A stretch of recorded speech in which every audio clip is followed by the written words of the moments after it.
This is Lisa with Unexplained America, and thank you all for joining me today, or I should say this week, for this week's episode.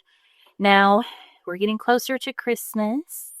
It's literally like 10 days. It is 10 days to Christmas. This is Christmas showdown, when I'm recording this at least. So, I don't know about you guys, but I think I had mentioned last time I was feeling kind of the crunch, but I have wrapped some gifts. I have sent out my Christmas cards. There is a wreath on my door, like I'm getting closer. Elle did have her final Nutcracker performance on Saturday night, and it was beautiful. So yay. And I did post on Facebook, a couple pictures at least, and trying to think. Yeah.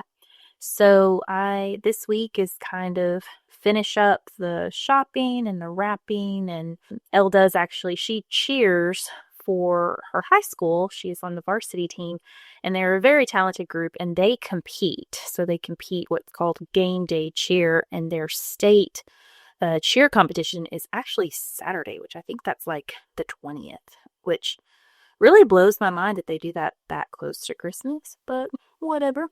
It is what it is, but this is her final one, so we're very excited, and she has a lot going on this week. She's kind of finished with school, she's finished with her finals, and yeah, so now it's just getting ready for this cheer competition. So, and then next week, of course, is Christmas, and looking forward to that. We do a candlelight service at our church, and it's just and lots of fun with our family, and so yeah, so I hope you guys are in the spirit, getting ready, have all of your Christmas situation ready. So, because I guess it's happening one way or the other. And then on the flip side of that, I am thinking about food, guys. This is terrible, but all I can think of is like what we're going to have on Christmas Eve and what we're going to eat Christmas Day. So, and making those decisions. And then next week I did want to do some like baking, like holiday treats and bake and all this stuff. And I really want a really good chocolate chip cookie recipe. So if you love chocolate chip cookies and you have a recipe that is not the Toll House recipe, send it to me. Message me, please. A little pod business, please feel free to join the Patreon. You can go to the show notes.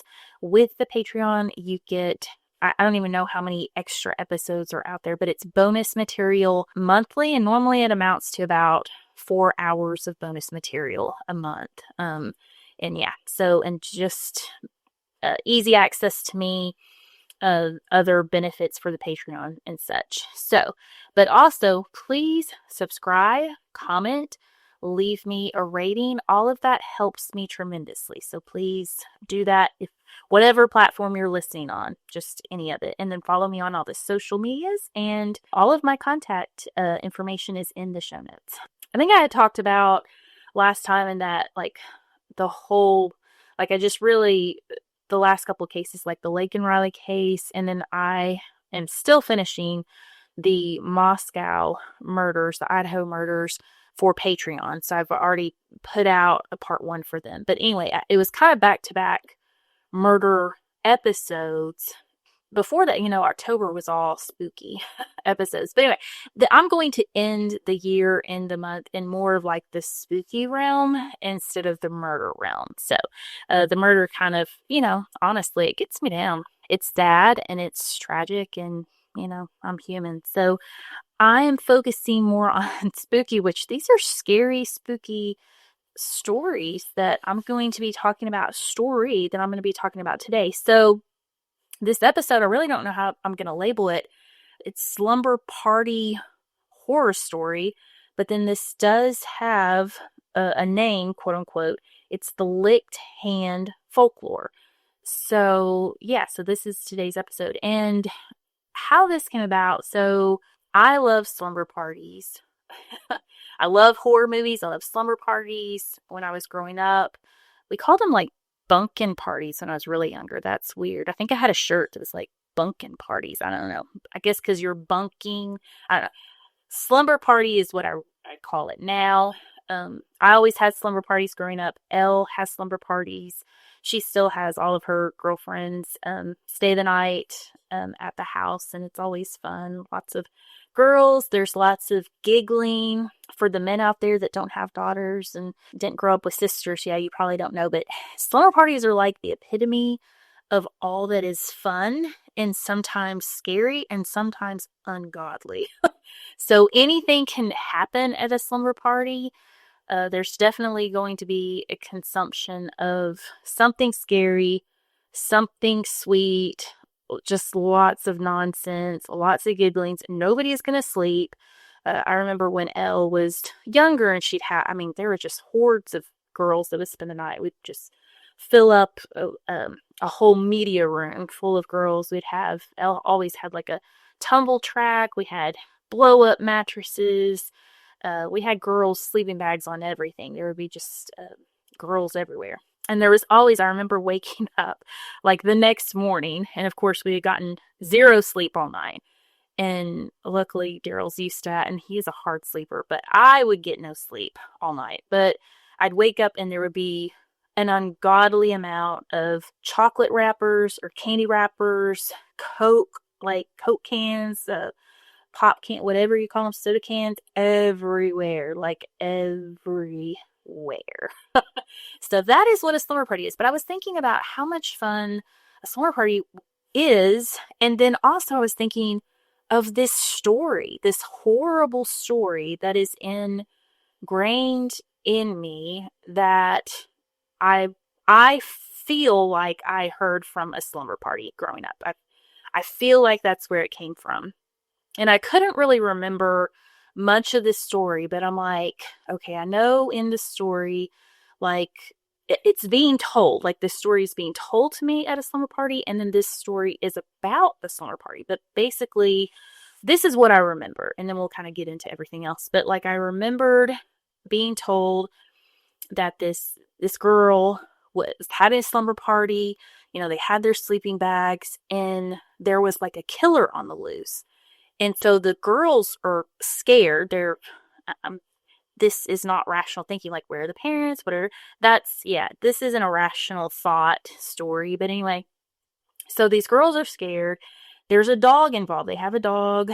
And all night, this one girl is in her sleeping bag and she keeps like petting her dog just to kind of make sure everything's cool, make sure everything's, she's scared, but she doesn't want to be like weird and, and the other girls are asleep. And so she's like petting this dog and this dog is licking her hand and reassuring her that everything is okay. This is what's reassuring her. Well, she gets up the next morning and she's like all around her friends have been just brutally murdered, blood everywhere, blah, blah. And this dog she finds her dog. The dog is dead. And written in blood or on this mirror, I never understood if it was blood or lipstick or whatever. I'm assuming it was blood. And remember, I was young. This story is like ingrained from when I was young, but this person, this killer, had written "Killers lick too" or something to that effect. There was blood on a mirror or on a wall, and it was like "Killers can lick too." And so it was like she wakes up and realizes that all night long when she thought she was petting her dog and getting licked by her dog, it was the killer. Like he had broken in, killed her friends. Somehow she didn't know. Again, not rational. And that he left her a note and didn't kill her. Like, again, not rational. But this is what I was remembering. I'm like, and this is me grown up, me in the past couple weeks, thinking about this episode. I'm like, whoa, did I make this up? Did I dream this up? Like, this is in my collective thoughts. Going back, I just knew this story. And I'm like, where did this story come from? Like, where? I mean, surely someone told it to me. I feel like someone at a slumber party, one of my friends. So I had the story. So now I start reaching out and asking every other woman I know. I don't ask the men because they don't have slumber parties. I don't know what you guys do at sleepovers. Fill me in. I don't know. I don't know what you do. I had a daughter. I don't know. It seems like I'd had brothers, and it seemed like they play video games and they eat and drink sodas, and that was pretty much, I don't know. But like, so I'm like asking all the women, how, like, have you heard of this? Like, have you heard of this killer? Like, do you remember any scary? And first I started out, okay, do you remember any scary story from when you were a kid being told about a killer breaking in, something about a dog licking? Like, I'm trying to get together these pieces. And first off, I'm asking, okay, did you ever hear about a scary story told to you at a slumber party? And so I asked my stepmom, I asked my sister. My sister's 9 years older. So I'm asking everybody. I'm pulling everybody. I'm like, I'm wondering if this is generational. Like, what in the world? And nobody so far, like, this was at Thanksgiving that I was asking everybody. So I asked my sister-in-law. She's like 5 years younger than me. So my sister hadn't heard of this. My sister-in-law, my stepmom. I'm asking all my friends. I asked my friend Amber, because we didn't like grow up at summer parties. Like, we were in high school summer parties. So it was something I would have known before her. But I asked my childhood friend Sherry, like, we were third grade at summer parties together. And then I'm going to ask every woman that I can think of, I'm asking about this. And all the people that I grew up with, all the kids that I grew up with, my age, that I would have been at summer parties with, elementary, middle school, or whatever. And nobody has heard this story. Nobody. My best friend, we probably were at summer parties starting fourth or fifth grade together.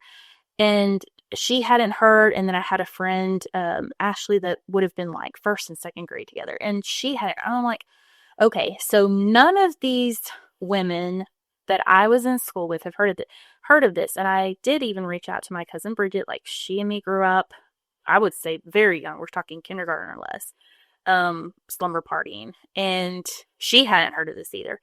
So I finally, I'm like, did I dream this up? So then I finally Google, and I'm like, no, I'm not crazy. I am not crazy. This is a real story. So I find out at least that it's a real story. On the Google, I find out there is a story, and we will get into that. But I'm not crazy. There is a story. So now I'm like, how am I the only person to hear this story so far? So I do put it out on my Facebook, and I get I get my friend Bobby. I'm going to tell my friend Bobby's story, but I have a friend on Facebook. Megan is her name.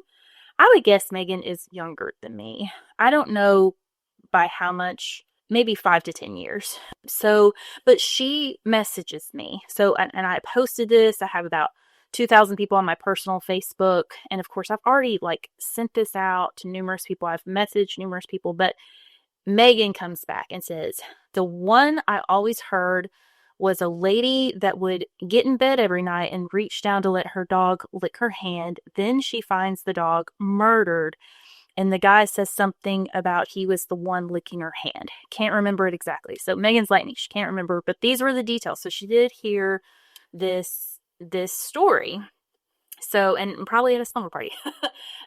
So finally, I'm not alone. But obviously, like, I didn't learn this from Megan. So I'm like, where did I learn it? So I still don't know. My friend Bobby, when I put this out here, she texted me back, because all I really asked was, did you hear this scary story told at slumber parties about a killer on the loose? That's kind of how I started it with my friends. So Bobby said yes. And her scary story is not this, but I'm going to share it because this is a very funny slumber party story. So she is actually from the Bentonville area of Arkansas. So we're talking Walmart, all that, okay? Area of Arkansas. And she would have been, she thought 10 or 11, possibly 12 when this happened. But she was at a slumber party. It was for a friend's birthday. I'm probably getting some facts wrong. Bobby, you can tell me later. But she was at this slumber party, and this friend of hers lived like in a neighborhood. But this neighborhood had been created kind of around the cemetery. So the cemetery was first, and then this neighborhood of homes was built up around this cemetery. And it was a nice cemetery. It was an old cemetery. Some of the graves going back into the 1800s, into the Civil War era. So a cemetery. And evidently during this time, so depending on her age, this would have been Bobby's only like a year or so older than me. So we're talking late 80s, maybe early 90s, like 90. During this time frame. And so evidently there was an actual killer on the loose in Bentonville. So that's what she was saying yes to. She was at a slumber party and there was an actual killer on the loose and a killer, of course, the people are talking about it. Well, the kids, I mean, they're young. They're at a slumber party. There's several girls. I think it was her birthday. And so they decide that they're going to sneak out of the house. And first off, this is funny. They all get ready. Like they're doing their hair, they're doing their makeup, they're getting ready like they're going out on the town. Again, they're 11 or 12 or whatever. And so they sneak out of the house to go run around this cemetery. And my friend Bobby is not into the things that I'm into. She is not into scary stories, horror movies. No, she is not. And she was like, at this party, and even as a young person, she was like, this is not a good idea, guys. Like, she was the voice of reason, but she still went along with it, and she still got ready, by the way. But anyway, so this is Bobby's story when I was asking. So she says yes. And then, so I've got Megan, who's actually heard the story. I've got Bobby, who had just a scary story. And then, so Elle's coach, you asked her about it, and she couldn't remember the details. She's like, I don't remember the details, but this sounds very familiar. So, and Coach Sheila's like me. She's into all the spooky stuff. So, anyway, so again, I mean, I've asked probably 100 to 200 people plus all of Facebook, and one person actually can remember this story, remember being told this story, and then remember elements of this story just like me. So it's very interesting. I still don't know where I heard it from, okay? But now we're going to get into the actual story. So again, this story is known as the licked hand story. It's also called the doggy lick or people can lick too story. So this is like the story. And supposedly this is an urban legend. It's urban legend. There are many versions. Evidently, this story has been in print since the 80s, but goes back further. Like I actually found an article in the newspaper of the licked hand and it was from 1983. And of course, I mean, like I would have been hearing about this anytime, depending on what age I was, like later 80s, okay? So, this urban legend has been around for a bit. Now, in one variation, it is said that a young girl or a nearsighted woman, that's interesting, is left alone and is scared of a local killer. So there's a local killer out there. And her only companion is her pet dog. Now, she feels reassured during the night when the dog seemingly licks her hand. So she's feeling like, okay, I'm good. Now, at some point, she discovers that the dog has either been killed or was never in the house with her to begin with. And the one licking her hand was the killer. So that's kind of the simplest version of this story. Now, another version, another kind of variation is a young girl is home alone for the first time, like she's never been left alone, and she has a pet dog. That's her only company in the home, and she's listening to the news, and she hears that a killer is loose in her neighborhood. That is frightful. And naturally, she is terrified. She runs around. She locks all the doors and windows. But she then forgets to lock a basement window. And it's left unlocked. Now, she goes to bed. She takes her dog with her to her room. And her dog is going to sleep under her bed. I don't know. I did have one dog that would sleep. Our dog, Belle, she preferred to sleep under our bed than in our bed. I don't know if she got hot, but like Paris, my dog Paris, like she wants under the cover. She wants on your pillow. She wants as close to you as humanly possible at all times. Now, that being said, so this dog is sleeping under this girl's bed. Now, she wakes In the night, she hears a dripping sound coming from the bathroom. And this dripping frightens her. She's still too freaked out. She's too scared to get out of bed to go figure out what it is. So she just, I don't know. She just deals with it. She deals with it. Now she reaches her hand toward the floor for her dog, and she's wanting to just kind of feel for her dog and get the reassuring lick of her hand. And she gets that. Now the next morning, she goes into the bathroom. She's woken up. It says she gets a drink of water. I don't know why you would go to the bathroom for a drink of water, but whatever. And she gets up and she finds that her dog is dead. Her dog is mutilated and hanging in the shower, and the dog's blood was dripping down. Like it was dripping. That was kind of the sound, and it was spreading all over the tiles. And then on the shower wall, written in the dog's blood, are the words "people can lick too." So this is one variation. I did not hear that. Obviously, you know what I heard. I heard a slumber party one, but that is absolutely frightful. I don't know. Well, scary. Now there's more variants on that, and so far I really feel like that the dog being mutilated and hung in the showers, like that's disturbing. I mean, not as disturbing as waking up and your whole house of slumber party guests are murdered. Anyway. So here is another variation, kind of seems maybe a little new aged. So one night, not long ago, a young woman is home alone and she's enjoying the solitude of just being alone or whatever. And she gets an alert on her phone informing her that there is a serial killer that has escaped from a nearby prison and is near her home. She has a dog. She runs around her house. It's sounding familiar. She locks the doors and windows, and then she curls up with her dog in bed. She has been reading a good book. She just finishes that book, and she drifts off to sleep. She wakes up kind of after not long of being asleep, and she hears like distant dripping sound. And she is half awake, so she checks the kitchen faucet. There's nothing going on. She returns to bed, and then she, reaches for her dog, and her dog gives her a lick on her hand and just comforts her, that reassurance. Again, for a second time, she's awakened, and she hears this drip, drip, drip.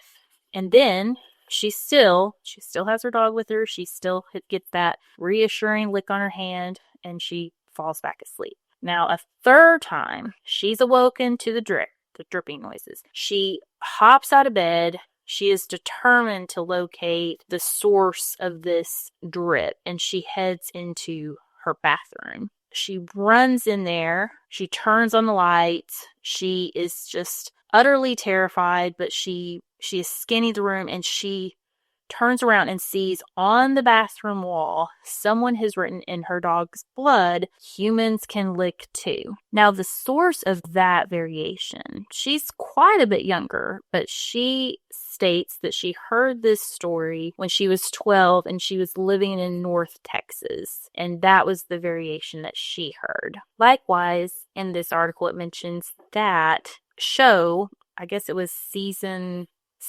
5, episode 10 of The L Word, and I've never seen that show at all, mentions this story. So, because I was thinking in my head, okay, where could if I didn't hear it from friends, these same friends had said no, that they, where did I hear it from? Was it in a movie? Was it in a show? But I've never seen that. Now, it is said that the first origins of this licked hand date back to like 1871. Evidently, this story was legend of the licked hand. I couldn't find anything about that. There's just links. And then it also said there was a diary entry about this story. And basically, it's just a girl in the night that's scared, that has a dog. She licks the hand for comfort and then wakes up and finds that the dog has been killed. So, yes. So, evidently, there are legends that date back all the way to the 1800s. And like I said, I found actual documentation written as early as 1983 myself, and we'll get into that. But yeah, I couldn't actually find the a book or anything like that dating back to the 1800s about the licked hand. But, you know, who knows? I certainly doubt it mentioned cell phone alerts or slumber parties. So obviously, very different variations going on. Now, this variation of the licked hand story actually comes from a news article from 1987. And so it's a man and he's discussing slumber parties, sleepovers, talking about girls giggling and staying up all night. Yes, that's what we like to do.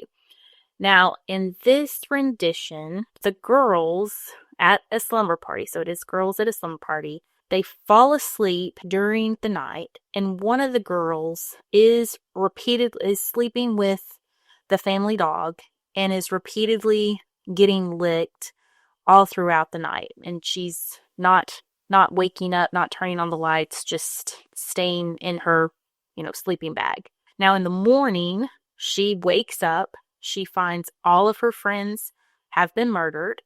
And in the bathroom, her dog, too, is dead in a pool of blood. And then written in blood across the bathroom wall is the message, people can lick too. This same article mentions another variation of the story, but this time it's dealing with college-age women in a dorm situation, in a dormitory situation. Now, in this story, a young woman comes home late and then quietly slips into her bed without turning on the light, like she doesn't want to wake up her roommate or anything. And in the morning, when she wakes up, she finds her roommate has been murdered. And there's a note either left by the roommate's body or written in blood on the wall. Aren't you glad you didn't turn on the light last night? Ooh, that's scary. Now, sometimes this same story about the college-age woman would consist of an actual dog as well, like a dog. They throw in the dog living in the dorm room. So it's kind of like you get the licks and then wake up. And this time, there is the mention of the dog and the licking and such, just like with the other variations of the story. Now, that same article author from 1987, his name is Jan, he actually writes again about the licking hand folklore in 1992. So fast forward. And it's pretty much the same variation as the one about the young woman going to bed and hearing the dripping and then finding her dog in the shower and it's been killed and it's dripping blood. It's pretty much that version. So he just repeats that version of the story. And it was actually given to him by a woman named Susan from Michigan that had heard that variation at a slumber party in the 1970s. So I thought that was really interesting. So she's Michigan, 1970s. And of course, we have me hearing about it. I would have been in Arkansas or Louisiana during the time I heard about it. And then we know that there's a source out of Texas. So it's amazing that this story and the variations were all over the place in the 70s and 80s. So far I haven't heard of anything more recent. Like, I asked Elle about it. She was like, absolutely not. In fact, I asked her if they ever tell scary stories at any of the slumber parties that she goes to. And she's like, no, we just watch scary movies, which she is like her mother and loves scary things. We probably introduced her to scary movies very, very young, too young. I remember one Halloween, just a little side note, she got walking pneumonia and she was sick. And so she was home and it was Halloween. And you know how like AMC, I think we had Dish at the time. She was really little. She was probably a third grader maybe. And we had AMC channel and they would show the edited Halloween movies, like all of them. It would just be like a marathon of Halloween movies, but they were edited. So I know Daryl was home with her one day and he just let her watch all the edited Halloween. And I'm like, yeah, go for it. I think I was like in not even first grade, when I watched parts, like I hid and watched parts of like Friday the 13th, because I had older siblings and then I had friends with older siblings. And so you kind of sneak some scary movie stuff. But anyway, she's big into scary movies, side note, but she had never heard the story. Her and her friends never evidently tell scary stories. So now there is kind of a final variant on this licked hand story. I will say this is a beefed up version, very similar to the others, but different, and definitely interesting. And like I said, kind of beefed up with kind of more of like a backstory. So this story goes, Sarah, who was a 16-year-old, she was home alone and her parents were out of town. Allegedly, they were at a funeral for her grandmother. I don't know why she wouldn't have gone with them, but she was home alone for the first time ever. So she had been home alone for a couple days now. She was on the final night of being home alone, and she had grown up with a golden retriever, and he was very faithful. She had had him since he was a puppy. He had always slept under the bed with her. Like, she knew his sounds, everything about him. So she was home alone with her golden retriever. Now, the first night went well. She had gotten some sleep. She had gone to bed around 11 p.m. and nothing strange had happened, nothing weird, just normal. Now, the last night, it was very different. She was just more jumpy. She was nervous. She was hearing everything, all the creaks and sounds out in the house, outside of the house, just the wind and different things.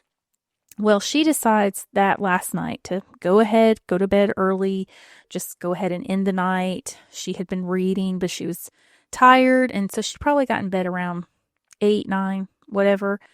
Now, again, her golden retriever was under her bed like he always was, and she could hear him breathing. She could, feel him if she reached down, and she would, like she had always done, she would reach down and he would lick her hand. So it was very comforting, reassuring for her, and she would do this ever so often. And this was something that was a constant all through her life. Now, she tosses and turns. She's trying to sleep. She does finally go to sleep. And so around midnight, she is awoken with a horrible storm, just the wind and the rain and the normal storm noises. Now again, she just, she reaches down, she feels for, the lick of her dog, and she's reassured. And so she's like, okay, it's going to be okay. This is kind of scary, but she was going to be okay. Now she gradually falls asleep again to be woken again at 2 a.m. And now the storm is really raging. It's gotten bad. There's just a horribly loud thunder, and then the power goes off. So now, not only is it storming, she's alone, the power's off, like her clock is out, there's no lights. She's just absolutely terrified. Like, just laying there terrified. Now, she does reach down again. She again gets the reassurance from, her dog, the licking. And so she's comforted. She just continues to lay there, and eventually she does fall asleep again. Now at 4, the storm is gone. Now she had continued to, all throughout this whole night, continue to get her reassurance, and every so often, she would reach down and get that from her dog. Now, finally, and she's awake. At 4, she's awake, but she doesn't get up. She just kind of lays there. And then finally, daylight's coming in, the lights trickling in through the windows, and she finally gets up and she calls to her dog, but he doesn't come to her. So at first, she's just thinking, okay, well, maybe sometime in the night he had gotten up, gone to get something to drink, whatever. So she gets down to kind of see if her dog is underneath the bed, and it's too dark underneath her bed. She can't really see, but she reaches in and there's nothing. So there's no no dog under her bed. Again, she's not extremely worried, but she does start to look around the house, and eventually she does go into the bathroom. And in the bathroom, she finds her dog hung up. He is not alive. He is just hanging there in the shower. And then she turns around, and on the mirror, it says, "Humans can lick too." Ugh, it's chilling. So again, this story is very similar. This one did not have the drip, drip, dripping or anything like that. Again, it was very beefed up story, kind of had more of a backstory going on. You had a name of the young girl and age, like different things. But this is another variant. So there are tons of variants to these stories. There's, some people are saying that the story is going back into the 1800s. Others are saying the 1950s, that this story originated because of more of like an urban situation going on, people in neighborhoods. Just the story is originating from people having slumber parties to tell these scary stories, but just the fact that people are more isolated in their homes, maybe killers on their minds, things that are coming about from news or whatever. And these stories are being circulated. So this is definitely a story that has been told, retold. It's been varied. There are some variants that mention that maybe it wasn't like a killer, quote unquote, but like an ex-boyfriend was the culprit in this. And of course, and then we had the variation of not being at a slumber party, just being at a house. And then you have the variation of the college dorm room going on. So that's just amazing to me that there are so many different aspects to this story. However, in all of this, I still have not come to realize where I heard it. So that is evading me still. So I did find a little snippet on Facebook. It was her name's Kimberly, and she had posted in this group Forever Fall and Halloween. And she says that she remembers a scene from an 80s movie, a woman's hand hanging over the side of the bed, a dog licking her hand. She looks at wall mirror and it says humans can lick too. And then it says murderer was under the bed. And then she asked, does anyone know this movie? And then everybody in the comments is just, yeah, they're not helpful, as you can imagine. So that was interesting to see that this woman heard this same story, but she felt like it was from a movie. So maybe I heard it from a movie. And if so, what movie? I don't know where I heard it. If you know me and know where I heard it, let me know. I mean, I have racked my brain. I have talked to everybody I know. And again, I don't know. And it's interesting to me that this story is out there. I definitely found plenty of information online about this story. But yet when, I was researching and talking to people, literally only one person on my Facebook knew this story and knew about it and had a little bit of a variant, but not much. So it's just interesting. It's very interesting. But I love these types of stories. This is a very scary story. This stuck with me because of just the dread, just imagining someone, breaking into your home. That's bad enough, much less reassuring you all throughout the night with the licking and such. That's absolutely disgusting for one thing, but it's just absolutely a chilling story. So that's another thing that's really stuck with me, and it's pretty just terrifying, and I don't know. So yeah.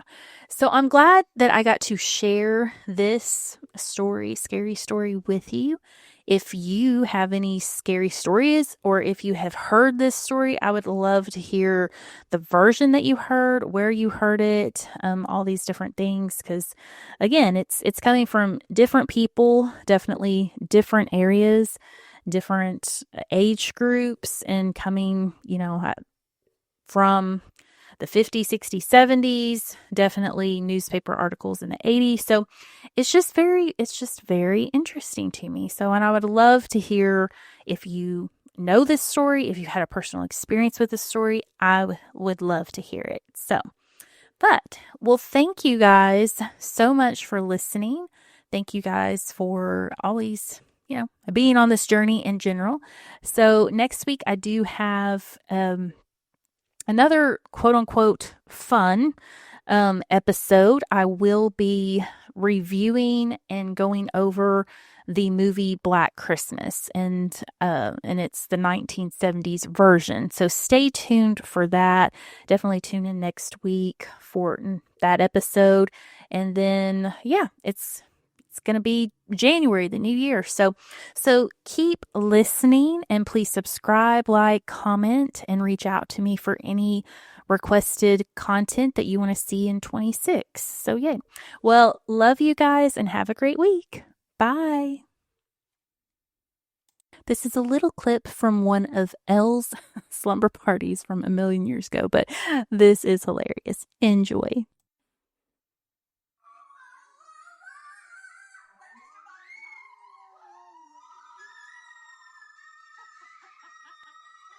Wow. Yes. Did